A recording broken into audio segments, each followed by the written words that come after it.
All right, if everybody's okay, I think we're going to go ahead and get started. And first off, I just want to say hello and thank you for spending a little bit of time with us today on a topic that many of us feel is an extremely important topic, and that's helping to prepare young people for the careers and the talent needs that our agricultural community has. And so this is a big, robust topic, and we just want to take a little bit of time today to talk about some of the neat things that are happening.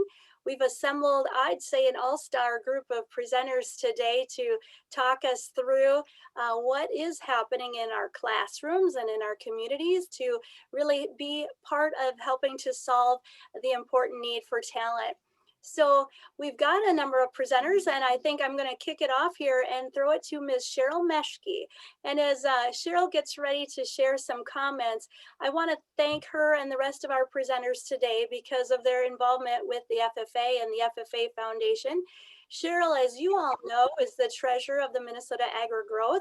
She is the co-president and CEO of AMPI. And one of my favorite titles to call her is the former chair of the Minnesota FFA Foundation, Mom Extraordinaire. And so we saw her sons come through the FFA. I know she'll be able to share firsthand the impact that she saw her sons go through. We've got some other talented people sharing some comments today, and they're being displayed here.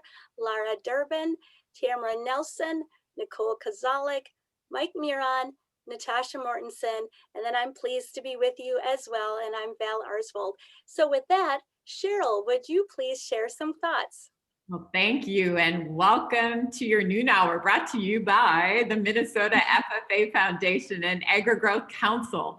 Grab your lunch and settle in for this fast-paced, fact-filled session. I think that the team that you've assembled, Tamara and Val, are really going to answer what I deem the top workplace question right now, and that is, how do you attract and retain talent? Absolutely critical to everyone involved. I think we could have sold tickets for this, actually. We're going to learn today that through the FFA, so ag, food, and natural resource programs, we're going to develop the talent that we need. And as an added bonus, the Minnesota AgriGrowth Council is going to detail, Tamara Nelsen, how it is working with data specialists, ag education specialists, and agri-food firms to solve the critical gaps in our talent pipeline. But before launching this hour's programming, let's all pause a moment here and so briefly look in the rearview mirror. Let's collectively exhale and think about the year we've just gone through. How we've navigated this unknown terrain, otherwise known as a pandemic. The leaders on this call, this webinar, you know who you are. There's a lot of movers and shakers on here. You found out in the past year that change doesn't scare you. In fact, it motivates you. You've needed to plan, pivot, and adapt, and then do it all over again. You shifted priorities, you set new goals, you took on what's next. Quite frankly, that very thing is why we invest in the AMPI, because that ability to plan, pivot, and adapt, those are soft skills. And every workforce readiness study indicates that recent college and high school grads are quite lacking in that soft skill area, that ability to plan, pivot, and adapt. But those working in ag and food, we have our own secret stash that we call the men and women of the FFA. And so, again, that's why AMPI invests, and that's why I'm privileged to kick off this today, where so many folks will talk about why they invest time, talent, and treasure in the organization. So let's just kind of summarize AMPI's investment up in that we don't look at our involvement here as a contribution. It's an investment. There's ROI. And so every business leader needs to really listen closely this noon hour And rather than pump dollars in developing soft skills, invest in the FFA. This is going to be good. And who to better start this discussion than Lara Durben? Lara is a trustee of the Minnesota FFA Foundation and a partner in Empowered Events. Lara, I'm going to call you our lead-off batter. Excellent. I would love to be the leadoff batter with this crew. This will be a great, I think, hour of learning and conversation. So thank you so much for having me. My role today as a trustee and as vice chair of the foundation is really to give you a better sense of Minnesota's agriculture, food, and natural resources programs, kind of some quick facts, some numbers, that kind of thing. So yes, my slide, I have a few slides because I feel like when I'm sharing numbers, sometimes it's more helpful to look at them graphically than to just have someone talk about them. And so what you're looking at here are some pretty, I think, pretty amazing numbers, right? The ANFR programs are in 209 school districts. And I did a little Google search this morning because I wanted to know how many school districts there were in Minnesota. And that number, if I found the right number, is about 336. So what you're seeing here is that 60% of school districts have these programs in their schools for students, which I think is terrific. You're also seeing a reach of 35,000 students by, almost 300 teachers. And then a third of those students are also in FFA. And so to me, what these numbers show, it's very positive for agribusinesses as we're looking ahead in the future in terms of what talent we need, what career opportunities. You've got a lot of students that are interested and involved and in learning a ton through these programs. Next slide, please. Now, as I was thinking about this today, I can share that I grew up in a small rural farming community, 1,000 people population in Western Minnesota. And I don't remember a time when my school didn't have agriculture programs and didn't have FFA. I'm sure that was true, maybe back in the dark ages, but not in my recent memory. But I think what's really amazing actually is the growth of these programs in kind of the larger urban areas and even in the suburban districts. So you can see here the size and scope of ANFR programs in Minnesota expands well beyond smaller communities and rural areas. So Rochester, Duluth, St. Paul. And I was chatting with Val the other day, and what's really, I think, awesome is that Minneapolis, the second largest school district in Minnesota, is set to start its own program, ANFR program, in the fall of 2021. So think about that. I think, ANFR programs really have the opportunity to reach a very large number of students from all walks of life and all geographic locations. And that's extremely exciting and I think needed for sure. So go on to the next slide, please. Those of us who've spent our careers in agriculture, and I'm certainly one of those, prior to Empowered Events, I spent almost 25 years working for the Minnesota Turkey Growers Association and other poultry organizations. I think those of us in kind of those positions understand and know and realize that there are just an amazing amount of career opportunities within our industry, and ANFR programs certainly mirror that. They cover a range of subjects, a range of topics, lots of learning experiences. I mean, students get classroom instruction, they get work-based, technical skills, life skills, and certainly a lot of leadership opportunities through FFA.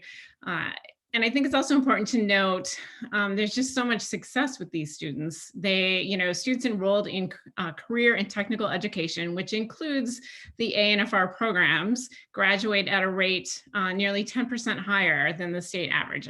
So yeah, I know from my experiences interviewing and hiring former ANFR students and FFA members, I'm just always so impressed with their work ethic, their work experience, the amount of time they spend volunteering in their communities, their leadership skills, their ambition. I mean, they're just a really impressive group of students. That has always been my, my feeling. And I saw it even just recently. I was reviewing some scholarship applications for the foundation for some 4-year college students who are pursuing agriculture fields. And I'm not sure there was really, a bum scholarship application in that bunch. Just, the program really does a great job, I think, of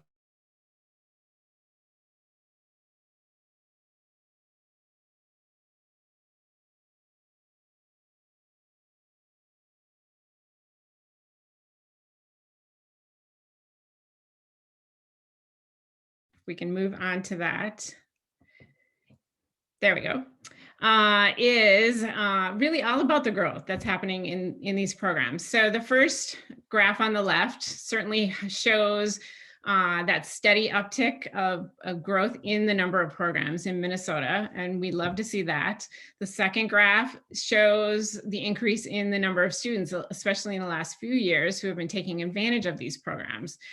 Certainly this growth is exciting, and it also highlights a need, I think, that many of us are aware of, the need for more agriculture educators to make sure that we're handling this growth, that we're offering these opportunities to students, and that we're continuing this momentum. But it's certainly, I think we can all feel really, really good about ANFR programs and what they're doing for students. The training and the help they have with growing talent for agribusinesses is just on a great trajectory path. And so, as we move forward and hear from the rest of the speakers, I think you'll get a better sense from their personal experiences on really what all of these programs mean to different areas. With that, Sheryl, I think I will turn it back to you, and we'll hear from the rest of this awesome panel. Thank you, Laura. Thank you. Val, I think, is going to actually introduce the next person in line. Sure. Well, when we thought about who's that good partner to visit with and really advance this conversation, we couldn't help but think of the executive director of the Minnesota AgriGrowth, Tamara Nelsen. Tamara, as you get ready to share your comments, we just want to share our appreciation that you recognize that the FFA can be and is an important partner in all of this. You come with a wealth of experience and background. And so for that, we're excited to hear your thoughts. We know you're involved in a number of efforts in and around talent development. And so if you would share a little bit of that, it'll help to put together this puzzle that we're assembling on how we all work together. So Tamara? Thank you, Val, and thank you to everyone today that's here and on the panel. There's a lot of very strong women leaders here today, and many of the people that I met and have enjoyed working with my first 2 years back in Minnesota after a 31-year hiatus. And also to the gentlemen who've joined us today, we appreciate you. We appreciate you whether you work in agriculture as a farmer or in ag ed or with young people in this terrific industry or as one of our executives in industry. This is AgriGrowth's mission statement, but I did want to admit before I started that I was not a member of FFA, but I have an excuse. I was at Shattuck St. Mary's School in Faribault, Minnesota, which did not have an FFA chapter, but did have farmland and also was a working farm, as were many of our land-grant universities and private universities in the late 1800s and early 1900s and during World War II. Many of them were working farms. And so I actually went to 2 working farms that were founded as farms. One was Shattuck St. Mary's and one was Stanford University, which again, most people do not know, but it was a working olive and citrus and equine and other farm in Northern California. So my passion is close to agriculture, having been born here in a small rural community like Lara. I'm from Sibley County, from Arlington. My grandfathers were both farmers and several of my uncles. And while I did not immediately start in agriculture and was not a member of FFA, boy, have I heard about them and had the privilege to meet such terrific young people, such wonderful leaders, so many former FFAers who are now in agriculture and agri-food and other leadership in our state and country. And so kudos to FFA for that. And again, we'll talk a little bit more about AgriGrowth and our interest in this, but think of it this way: if we have about 135 members, every single one of them is an ag employer, whether they are an individual farm, a membership association like us, a not-for-profit like FFA, or a co-op like AMPI. So AgriGrowth is about 53 years old this year. We were founded in the late 60s to provide a positive voice for the whole Minnesota agri-food industry. We generally like to think of ourselves, and our members tell us, we are a trusted, nonpartisan membership association for agriculture, food, and their supporting industries. We like to pride ourselves in helping with networking, relationship building, and collaboration in our industry. And if I were to classify kind of like what we do on a daily basis, we look for opportunities to convene projects and dialogues such as this one on such a critical issue as bringing young people into agriculture and food and keeping them there. We try to do those dialogues between everyone in the food chain, from farmers to business to higher ed, to our state and national agencies, policymakers, et cetera. Any issue that impacts agri-food impacts our members, and we want to be part of it. So why is ag talent so important? Well, the agri-food industry is our second largest driver here in the state, and that includes the forestry sector in agri-food. And our members, our 134 members and the other 100 groups that should be members of ours, need talent, and they need committed, hardworking professionals, as Lara so aptly described in terms of what kids who went through FFA or join FFA become. We are facing some critical shortages in this state, and one of the things AgriGrowth is doing is really working with some of the data collection folks, either at the Department of Education or at Real-Time Talent or at the community colleges and universities, to pinpoint what is the data telling us. What is it saying about where we're going to be in 5 years? And then what do we need to do to make sure we have the talent and make sure we're connecting the talent with the employers? Because if we don't do that, Minnesota runs the risk of becoming not as competitive as we should be in agriculture and food and related products.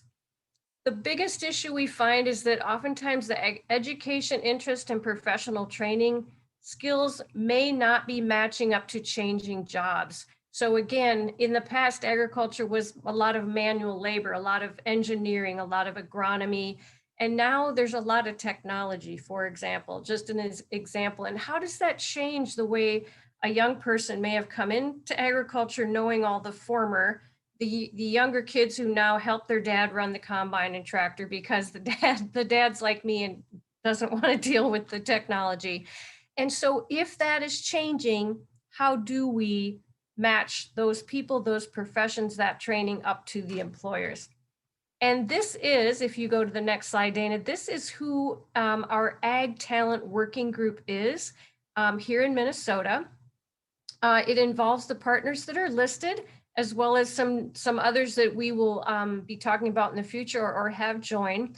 And we really kind of aggregated ourselves together over time. It kind of started with Ag-Centric and Southern Minnesota Center for Ag, as well as Real-Time Talent, working on this issue of talent. We hear about it from our members, and we rapidly grasped on to the Minnesota Department of Education, Greater MSP, Minnesota State, FFA, hopefully we will be bringing them on board. Even MBOLD, which is the kind of ag and food CEOs of our state collaboration, is working with our group to try to make sure we're all working towards the same goal. And so we simply have a name. We're calling ourselves the Ag Talent Working Group, or the Ag Working Group. Steve Olson and Andy Goldman Gray, both independent consultants, are also big parts of that group. Again, it is not we don't have a formal project outlined yet. We are soon to release it, but we will be looking for partners across the state to help fund that project so that we can do a better job of connecting the students, the professionals, the educators to the jobs and to that changing job environment. And if you would go to the next slide, Dana. Our efforts in terms of the Ag Talent Group, just so that you know, are really, this is my last slide. Dana, if you can move, there you go. So again, just to reiterate, all of the partners in our great industry need passionate, qualified employees. And it's super important to understand what is the situation that's out there versus what we may all think it is.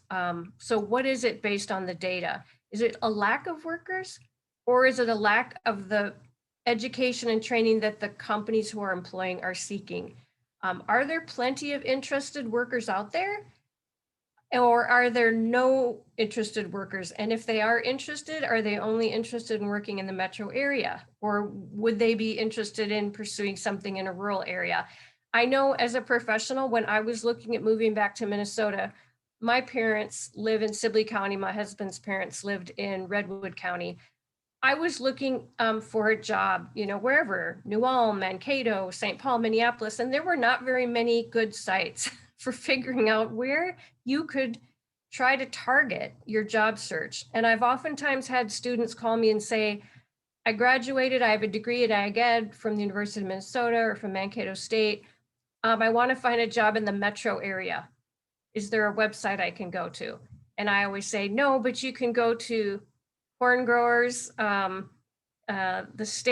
Department of Ag, other websites, Land O'Lakes, Cargill, you can go to their websites. They're all located in the metro area. And it's always funny talking to a young person, you can just tell the wheels are turning and they're thinking there must be a better way.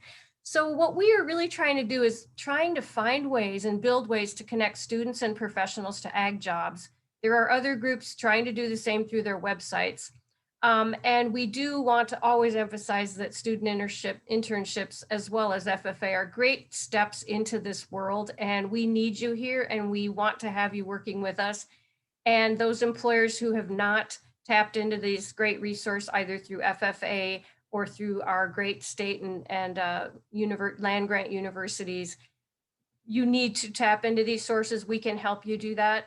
And for those of you that might be considering a position, I will say as someone who's lived in San Francisco and Washington, DC, and Bloomington, Illinois, and St. Paul, Minnesota, that there is a great quality of life in the non-metro area. There's certainly a good quality of life in a big, exciting city as well. But do not be afraid to look at those sites like Fargo or Perham or Duluth or St. Cloud or Arlington or Gaylord or Winthrop, because everyone is only a stone's throw away from anything that you want in modern society, whether it's sporting events or whether it's dining atmosphere or culture. Everything is here in Minnesota, and the folks in the ag and food world will connect you to it. So with that, I would happily turn it back over to Val, and I look forward to the discussions. Well, thank you so much, Tamara. When I think of the comments you made, it really is about developing young people to help meet those needs, and that those of us involved in agriculture, we have a pretty good gig going right now. We know that this is a very rewarding place to be, and that is to be involved with the production of food and fuel and fiber and all of those things. So as we look at, you know, how does FFA and how does agricultural education fit into this? There is really no better way to showcase the impact of our programs than to visit with and hear from a student. So as Nicole's getting ready to go, I will share a little bit about how we operate. And so first and foremost, for our students, they need to have access to a classroom experience, to an agricultural education classroom and program. And so that's key, is that they're in the classroom, they're learning about, you know, a wide variety of classes, everything from animal systems, plant systems, environmental, power, structure, technical side, so many areas. So the classroom component is important and necessary. Then comes an area called the Supervised Ag Experience Program. And that's where a student's personal interests come to life, and they keep track of and develop a program. And so throughout this week, as our state FFA convention's been going on, we've been celebrating students who have incredible business plans that they have not only drafted, but are implementing each and every day to grow their project and their business. And then there's the FFA piece. And that is a piece that is really that opportunity for a young person to develop leadership skills, to impact their community, to be an effective public speaker, to work within a team, and so on. And so as we look at how we help develop students for these opportunities, we do it through those three, or what we call a three-circle model. But today, I am so excited that we have a chance to hear from a student who has taken advantage of those opportunities and has really developed her passion and her career path within agriculture. And so with that, I'm going to ask Nicole Koziolek, the Region 8 Minnesota FFA president from the Randolph FFA chapter, to share a little bit about her personal experiences in the FFA, and then ultimately share what her career plans are. Because as we listen, I'm convinced we'll understand that FFA has helped to share her personal journey and will be impacting us all in agriculture soon. So Nicole? Thank you, Ms. Aarsvold. Hello, everyone. I'm Nicole Koziolek. Like she said, I am from the Randolph FFA chapter. I'm currently a freshman at the University of Minnesota Twin Cities, and I'm studying agricultural communication and marketing with a crops and soils emphasis track, which is kind of unique just to me and how my FFA story has kind of brought me to this place. So I'm going to go back to ninth grade year. At the beginning of ninth grade year, kind of going back even farther, I was very involved in dance, didn't have much interest in farming or being involved in agriculture at all. I actually met my ag teacher and FFA advisor at the state fair in 8th grade. And to his face, I said, no, I will not be joining the FFA program because I don't want to miss any dance classes. Well, plans changed pretty fast when I got into 9th grade. I decided to go to his class, just see what it was like, mostly so that I didn't make my parents mad, because if anyone knows my parents, they're very involved in agriculture and FFA. So I went just to not start a fight or anything, and I fell in love with the class. I loved everything he was teaching. He did a very broad overview for our first class, so we learned about the markets for both crops and for livestock. And we learned about forestry and how the trees and all of this interconnects. And it like really opened my eyes, and I was like, okay, like this could be something that I could be interested in. And then he like was starting to show us just all of the opportunities that were in the FFA organization, like the creed speaking, CD or LDE or prepared public speaking and all of that. So I really started at that ag class, just learning everything that was happening. And I think that was definitely my roots into wanting to do more in FFA, in agriculture, and ultimately in my future. So in junior year, senior year, I was in a class that was all about we had a farm that we were in charge of, and we had to manage it, sell everything, plant everything. And that was a really big learning experience for me. And it was actually very, very interesting to me, as I was also doing that for my supervised agricultural experience. And I was getting more involved in that coming junior, senior year. So my supervised agricultural experience is renting 20 acres of land for my parents, where I rotate between corn and seed beans. And it's kind of a scaled down version of what my family farm looks like. And so it was kind of a good glimpse into realizing that I like plants. I like getting to know everything that kind of goes into it and seeing what I can produce and kind of innovate towards the future. So that was my good connection between what I was doing in class and what I was doing in my supervised agricultural experience. And then ultimately, it's kind of gotten me excited to kind of continue my family's farm, innovate it, add on farmland, all the great things. But aside from that, while I was going through FFA, I really latched on to going to all the camps, conferences, kind of becoming myself, so to say. If you met me in 9th grade, I probably wouldn't be able to speak to you like this right now. I was the most introverted student to start with. I went to a camp in 9th grade and nobody remembers me from it.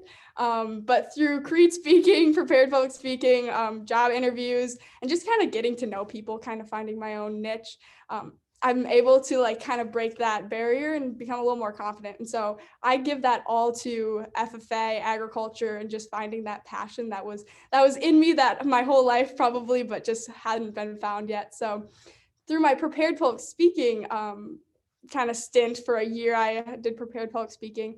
My speech was on the disconnect between farmers and consumers.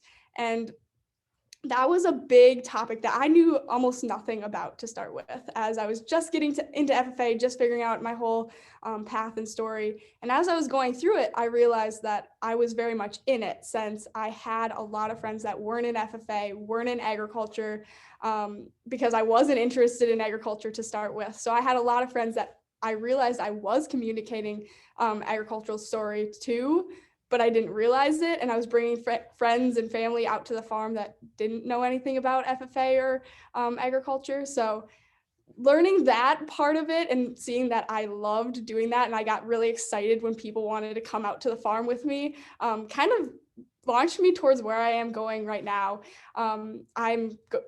Like I said, I'm studying agricultural communication and marketing, just hoping to bridge that gap between the farmer and the consumer, as well as continue my family's farming operation, as I do have a slight love for plants and figuring out how that all incorporates and boosting yield and all of that type thing. So I definitely found that through FFA. Like I said, in 8th grade, I would have been a dancer, but once I hit about 10th grade, that whole plan switched to agriculture. And I'm excited to see what my college career will bring. I know there's going to be many changes, but I know that my roots are deep in agriculture, and that whatever it is, it's hoping to kind of impact our industry. So I'll pass it back to you, Ms. Aarsvold. Well, thank you so much, Nicole. If you are like me, you just kind of smile as she shares that story. And those of us who have been around agricultural education classes in the FFA recognize that when she shares that she was a bit timid at the beginning, and as you can see, she's articulate and outgoing now, that is something that happens often with involvement in the FFA, because through the nurturing, nudging of an advisor, it puts you in a position that you are bound to be successful and to get the guidance you need. And we're busy doing that across the state. So Nicole, certainly appreciate you sharing your story with us today. When I reference the nurturing nudging of an advisor, I can't help but think of one of the individuals that has been doing a great job of this for a number of years now. I think he's kind of in the middle of our age group for teachers, and that is Mike Miron.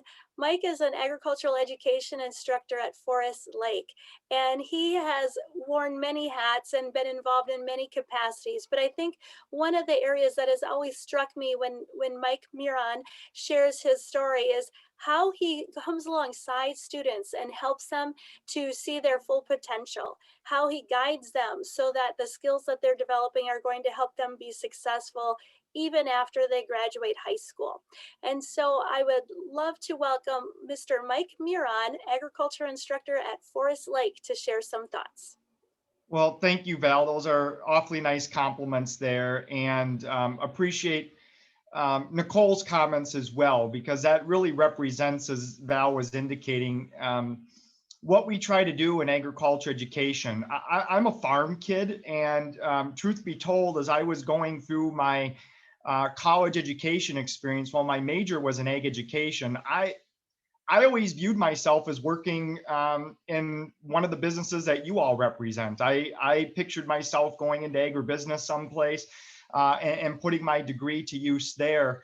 But somewhere in that process, probably when I got the call from Forest Lake to see if I was interested in being a long-term substitute teacher, I somehow caught the bug, and 17 years later, I am still here. And so it wasn't where I thought my track was going to take me and where I thought I was going to end up. But I do think that we as agriculture teachers have the opportunity and responsibility to care for really our most important crop, and that's our future generations of people that are then going to go to work and provide the knowledge and the talent and the infrastructure that we all need to be successful in all of our many operations. And Nicole so eloquently described really what ag teachers are trying to do out there: plant a seed, taking somebody who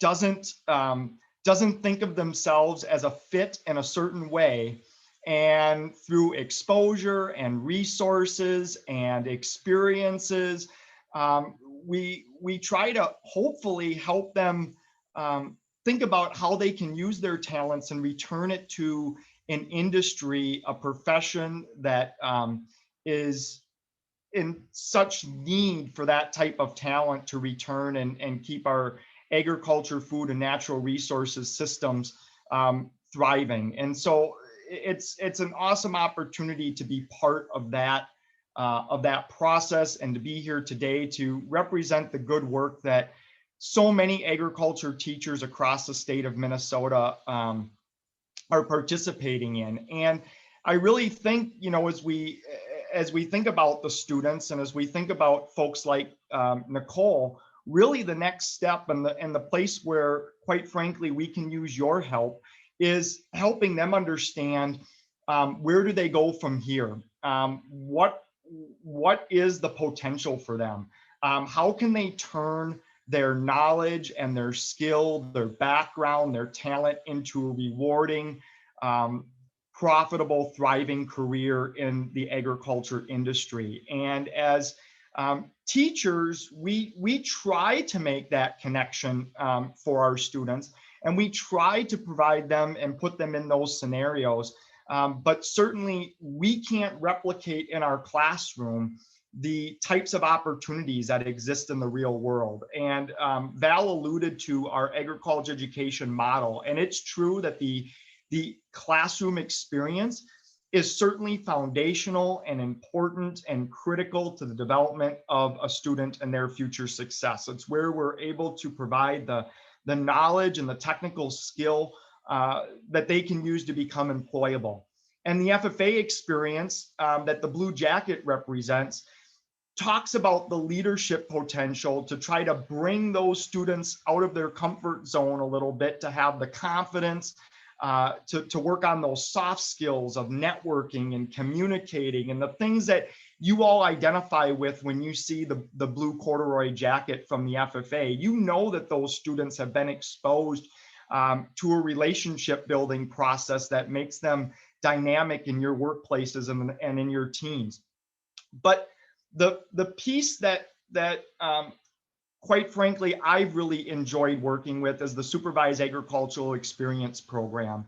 It's really where a student can take what they are learning in the classroom and the technical skill that they're gaining, as well as the leadership dynamic that they're developing through the FFA, and literally put it to work. To explore a career setting, maybe even be employed, and show how those two pieces can come together to help students identify their next steps and what their future could become. In Forest Lake, we require all students to have a supervised agricultural experience program. It's core to what we do. It looks different for every student, and the goal is for that program to evolve, to grow over time. I've used it before, and Val asked that I share it again, but I remember a particular example of a student that I had who was in one of my plant science classes and was really interested in landscaping and being outdoors and that kind of work.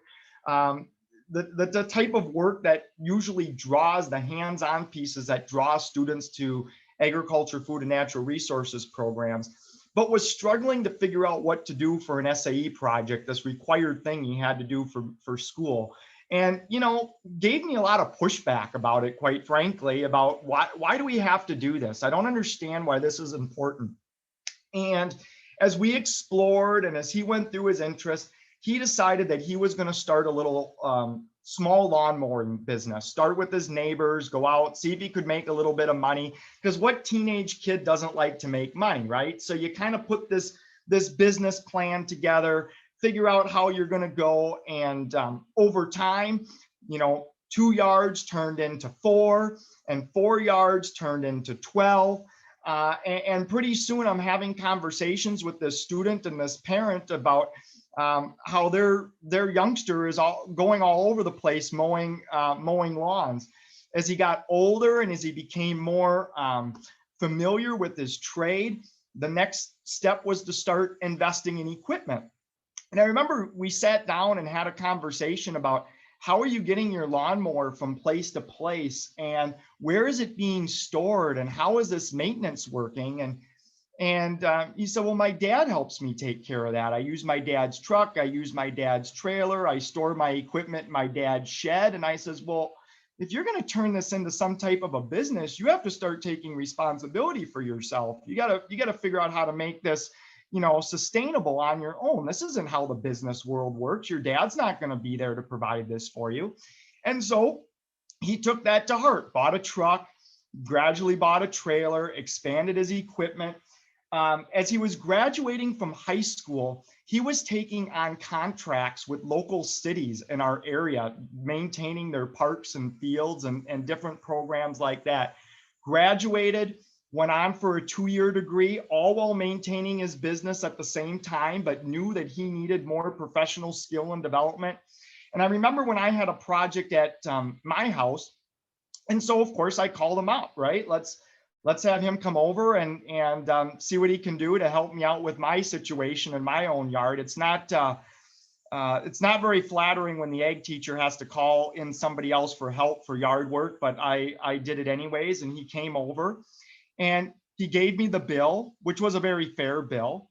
But I asked him where the teacher discount was on his bill. And he says, well, Mr. Miron, that is not how the business world works. You got to pay for the work that was performed. And he was absolutely right. And so, that is one of those situations where you don't know where a simple idea, in this case, mowing a couple of neighbors' yards, was ever going to take him. I still maintain contact with that student. Was one of the first students that I had, probably getting to be on 10, 15 years now. He still owns that business, continues to hire employees, and now he is hiring students of mine that I currently have to work for him because he understands the value of mentorship and being involved in that process to the development of young people. And so for all of you on this call who have had a positive experience, know of somebody who helped you along the way, we appreciate the continued opportunities and mentorship that you provide for students to help them find their direction and their next steps as they become the future of our industry. So thanks for the time, and Val, I'll turn things back over to you. Well, thank you so much, Mike, Mr. Miron, as your students would call you. I literally love that story because I think what I hear is your mentorship, your guidance as this young person's developing skills. And now as we think about the impact that that person has in their community, that to our economy, those were all things that were developed as a result of our agriculture, food, and natural resource classes and the guidance of a caring advisor and instructor like yourself. And boy, I would have asked for that teacher discount too, but I understand at the end of the day, he had to run his business. You had taught him well. Well, another individual that has been in our classroom and is also now in our community efforts is Natasha Mortenson. Natasha Mortenson is no stranger to all things agricultural education and the FFA. And she is no stranger to the Minnesota FFA Foundation. As an active contributor, she maintains the relationship of Riverview LLP, but is always looking for ways that business and industry can come alongside existing programs like the FFA and the foundation so that we can focus on what we do, and that is to provide opportunities for students and to support our teachers. So with that, Natasha Mortenson, would you share a few thoughts? I would love to. Thank you so much. I've enjoyed listening to everybody's stories and so agree with everything that has been said. And I did spend 14 years in the classroom in agricultural education and advising FFA members here in this community that I work in now. And I'm really excited that I work with a company, not that I think I would work with a company that didn't do this, but that supports FFA and 4-H. And really puts a lot of energy into our community. The community is one of our pillars, along with animal care, taking care of our environment and our people. It's our communities are in that grouping, and that includes youth. And youth is really important to support. I grew up on a farm, a really small farm. Grew up real poor. And I remember being kind of ashamed almost that I was from a farm back in those days, and other teachers and students almost made me feel that way too. And I'll never forget that day I got in 9th grade agriculture class and just felt this really great feeling that I was so glad I was from a farm, and I hadn't really ever had that feeling.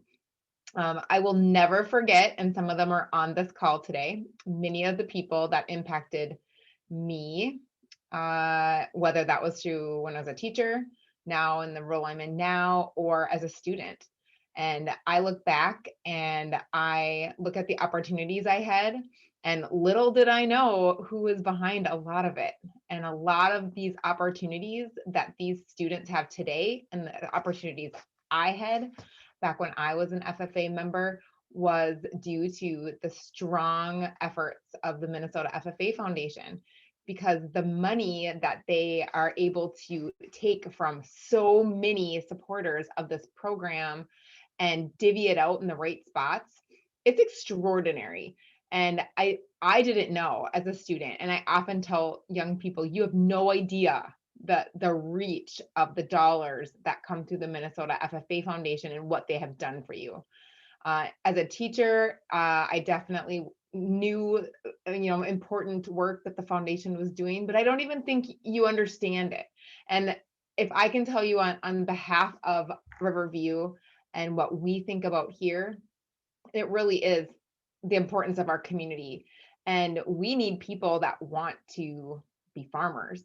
We need a lot of kids who are passionate about production agriculture. That is not very easy to find.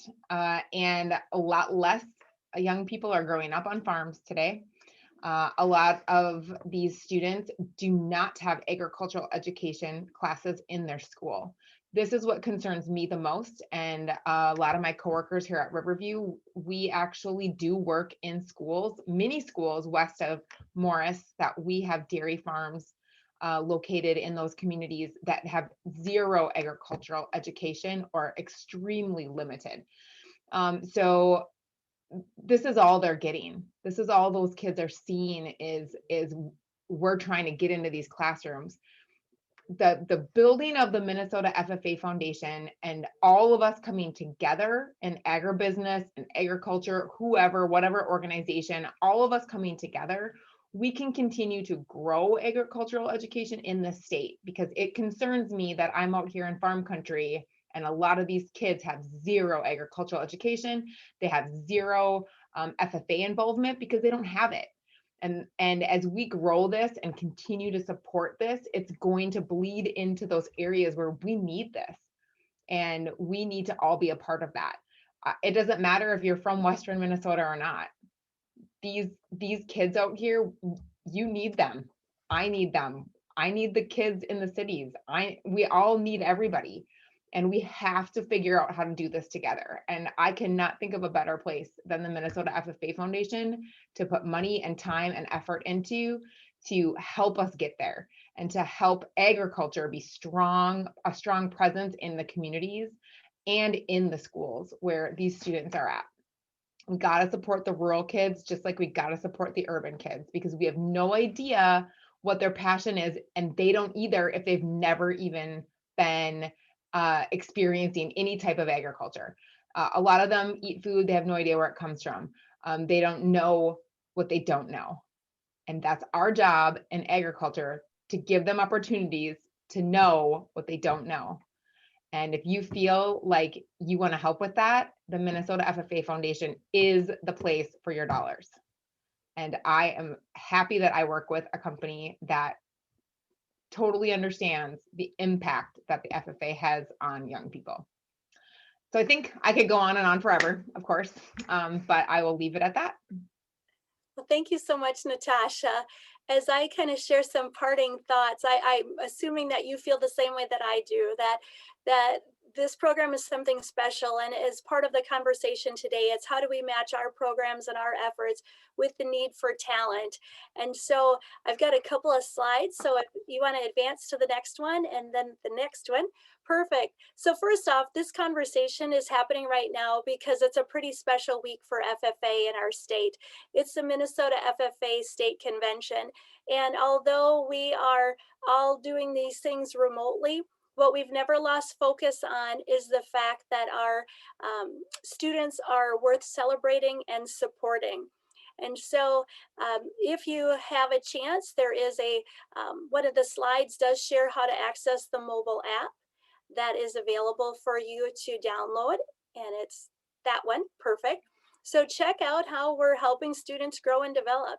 It's not only Nicole Koziolek, it's the other thousands of students out there that are developing their knowledge and their passion. Even when they didn't realize they needed to discover that, they've discovered it.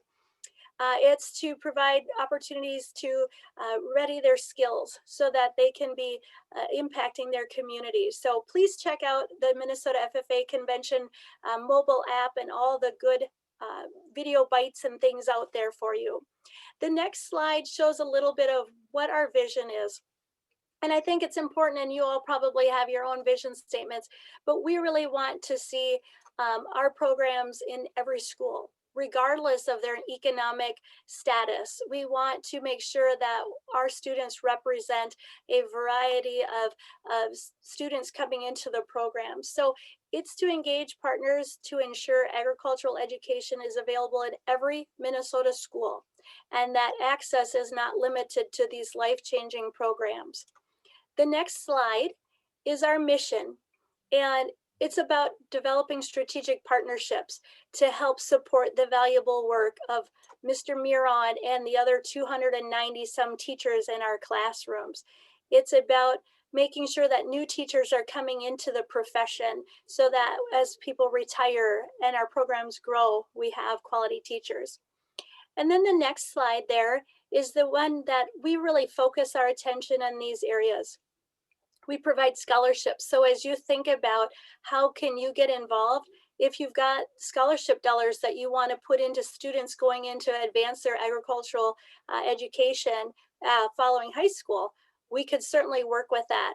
Youth leadership, we want people to develop, just as Nicole so beautifully articulated her own personal growth story. We want to do that for all students in Minnesota. We've referenced our role with teacher preparation. We want to make sure that we have high quality students, their teachers coming into the profession, and that they're supported once they're in the profession.